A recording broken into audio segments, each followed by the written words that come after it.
दोस्तों ये कहानी भाई बहन की है। हनीफ के पापा की छोटी सी दुकान थी और उसकी एक बहन रेशम थी। हनीफ के मम्मी पापा दोनों बच्चों को बहुत प्यार करते थे। उसके पापा चाहते थे कि उसकी बेटी पढ़ लिख कर एयर होस्टेस बने, लेकिन उनको क्या पता था कि उनकी बेटी के लक्षण ठीक नहीं थे। हनीफ ने तो पढ़ाई की नहीं थी, इसलिए वो अपने पापा की दुकान पर बैठता था। जितने भी पैसे आते थे वो अपनी अम्मी को लाकर दे देता था कि उसको अभी तो अपनी छोटी बहन की शादी करनी है। बड़ा भाई तो अपनी जिम्मेदारी समझने लगा था, लेकिन छोटी बहन तो दिन भर मौज मस्ती करती रहती थी। एक दिन की बात है, रेशम अपनी सहेली आसिया के साथ कोचिंग जा रही थी। आज बारिश हुई थी, जिस वजह से कीचड़ ज़्यादा था। रेशम बातें करते करते जा रही थी कि अचानक उसका पैर फिसल गया और वो वहीं गिर गई।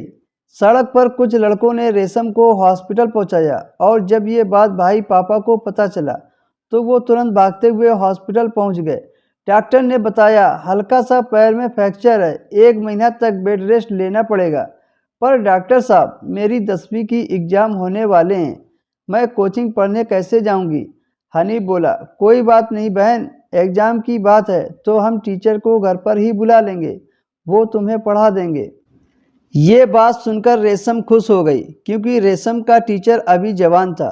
उसका नाम तोहिद था। वो 21 साल का था। वो बीएससी की पढ़ाई कर रहा था।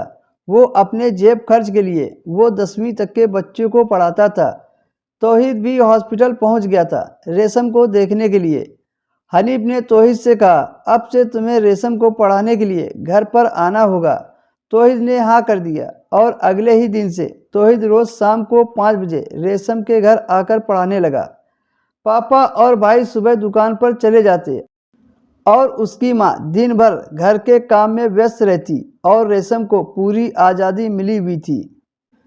वो उस आज़ादी से अपने घर वालों के आंखों में धूल झोंकती थी। हनीफ अपनी बहन से माँ की तरह प्यार करता था और वो चाहता था कि मेरी बहन पढ़ लिख कर अपने माँ बाप का सपना पूरा करे। उसका भाई अक्सर नोटिस करता था कि जब तौहीद आने वाला होता था तभी वो अपने चेहरे पर क्रीम पाउडर लगाकर तैयार हो जाती थी। रेशम के साथ उसकी सहेली आसिया भी मेरे घर में कोचिंग पढ़ने आती थी। एक दिन की बात है, संडे का दिन था और आज छुट्टी थी। रेशम हर संडे आसिया के घर में एक्स्ट्रा स्टडी का बहाना बनाकर जाती थी, पर इस बार उसके पैर में मोच होने के कारण वो उसके घर नहीं जा पाई। इसलिए आसिया ने कहा, तू घबरा मत, आज हम तेरे घर पर पूरा दिन रहेंगे और जो काम हर संडे को करते थे वो काम आज भी करेंगे, किसी को पता नहीं चलेगा। और वैसे भी तेरे भैया और पापा सुबह दुकान पर जाते हैं, माँ को तो तू बेवकूफ़ बना सकती है। और ये बातें करके रेशम और आसिया हंसने लगी, पर इत्तेफाक से हनीफ ने अपनी बहन की बातें सुन ली और उसके दिमाग में यही बातें बार बार घूमने लगी।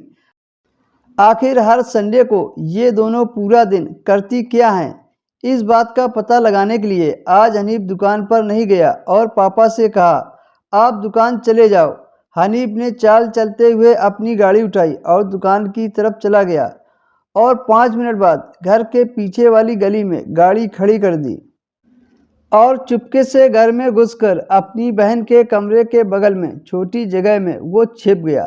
10 मिनट के बाद आसिया घर से आवाज़ देते हुए रेशम के कमरे में चली गई और अपनी जेब से उसने मोबाइल निकाला और बोली, ये ले रेशम, बेचारा वो तड़प रहा है, जल्दी से उसे अपना हाल बता दे, नहीं तो वो मर जाएगा। सुबह से उसने मुझे परेशान कर कर रखा है, पर मैं तो तेरे भैया और पापा के जाने का इंतज़ार कर रही थी। अरे बेवकूफ़, भैया तो माल लेने सुबह से गए हैं।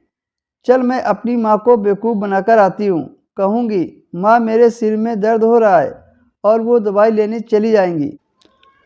रेशम अपनी माँ से कहती है, माँ मेरे सिर में बहुत तेज़ दर्द हो रहा है, मेरे लिए एक टेबलेट ले आओ। माँ तुरंत टेबलेट लेने बाजार चली जाती है। तभी रेशम फ़ोन करके एक लड़के को बुला लेती है। हनीफ ये सब देख रहा था। अब आसिया भी अपने घर चली जाती है, जिससे वो दोनों वारदात को अंजाम दे सके। तभी वो लड़का रेशम को अपनी बाहों में लेता है और कुछ करने ही वाला होता है, तभी उसका भाई वहाँ पर पहुँच जाता है और उस लड़के को जोरदार थप्पड़ मारता है। जब उस लड़के का चेहरा सामने आता है तो वो दंग रह जाता है, क्योंकि वो लड़का कोई और नहीं, टीचर ही था जो रेशम को पढ़ाता था। रेशम की करतूत देखकर माँ बाप भाई सभी को सदमा लग जाता है कि मैं तो इसे जी जान से पढ़ा रहा हूँ और ये ऐसा गुल खिला रही है।